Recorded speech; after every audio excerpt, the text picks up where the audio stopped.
ఈ అవార్డు వచ్చింది మీరు ఫీలింగ్ సార్?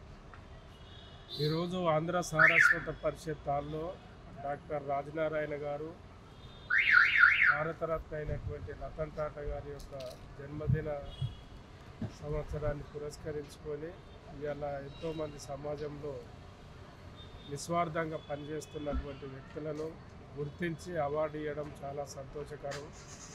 అందులో మాలాంటి వాళ్ళ కట్టడుగున నుంచి వచ్చేసి మమ్మలను కూడా గుర్తించేసి అవార్డును ఎంపిక చేయడం రాజనారాయణ గారి కృతజ్ఞత. నిజంగా రతన్ టాటా లాంటి వాళ్ళు భారతదేశంలో పుట్టడము ఈ భారతదేశానికి చాలా అదృష్టము. రతన్ టాటా ఎన్నో కోట్లాది మంది జీవితాల కుటుంబాలలో వెలుగు నింపినోడు, అన్నం పెట్టినోడు రతన్ టాటా.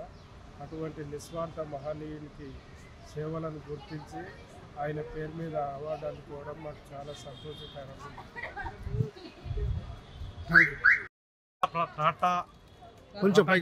రతన్ టాటా అవార్డుల ప్రధానోత్సవం మంచిగా జరిగింది. సంవత్సరానికి ఇలా జరగాలని మన తెలుగు వాయిస్ ఆఫ్ తెలంగాణ తరఫున హార్దిక శుభాకాంక్షలు తెలుపుతూ మనకు ప్రెస్ వాళ్ళు కూడా మంచిగా సహాయకారాలు ఇచ్చిండ్రు.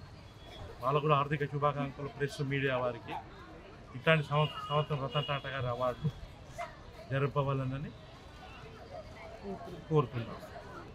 రతన్ టాటా గారి జన్మదినోత్సవాన్ని పురస్కరించుకొని సామాజికంగా ఎంతోమంది సేవ చేసిన వాళ్ళందరికీ కూడా ఆయన పేరు మీద అవార్డులు ప్రదానం చేయడం జరిగింది. ఇవాళ ఇట్లాంటి ఒక మహోన్నతమైన వ్యక్తి సమాజంలో చాలా అవసరం. మనందరం కూడా ఆయన్ని స్ఫూర్తిగా తీసుకొని ఇలాగే ముందుకు ఎదగాలని మనస్ఫూర్తిగా కోరుకుంటున్నాం. आज रतन टाटा बर्थडे सेलिब्रेशंस की वजह से यहाँ पर हमको रतन टाटा एक्सीलेंस अवार्ड 2024 दिया गया है।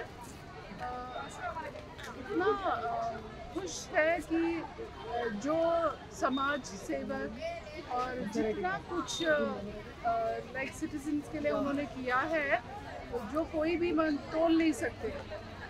उनकी वजह से जब उनका डेथ हो गया था तो हर एक इंसान दुखी था जो उनका नाम जानता था।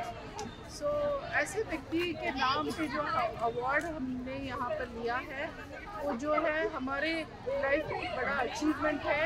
हमने जो सर्विस किया है इतने सारे सालों में एजुकेशन फील्ड में, उसकी वजह से हमको ये अवार्ड दिया गया है, जिसके लिए हम बहुत खुश हैं। और हम चाहते हैं कि ऐसे बहुत सारे अवार्ड्स आगे भी हम लेंगे। Thank you.